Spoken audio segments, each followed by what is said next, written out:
Maayo nga adlaw sa inyo nga tanan. Ang kabuhi do isa ka biyahe nga may madamo nga liko-liko.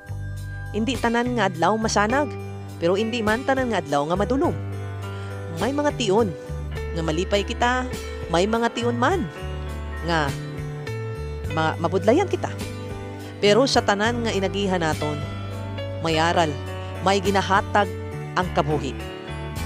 Importante nga mga pangabuhi kita nga may pasasalamat bisan sa mga gamay nga butang lang. Ang adlaw nga nagbutlak ang pagkaon nga ara sa aton lamesa, ang mga tawo nga nagapalangga sa aton, tanan ini kabahin sang grasya. Ang kabuhi hindi lang para sa kaugalingon. Kinanglan magbuliganay kita. Magpinuliganay kag magpalanggaanay. Kung may isa ka tawo nga nagaantos, palapiti siya. Biskan isa ka kapulong nga may kaluoy makahatag sang paglaom. Kag sa katapusan, hindi gid pagkalimti nga importante ka. May pulos ka. Ang imo kabuhi may pulos. May plano ang Ginoo para sa imo. Kung subong nagaagi ka sang kabudlayan, tandaan mo, hindi ka magpadayon permi. May masanag nga buwas.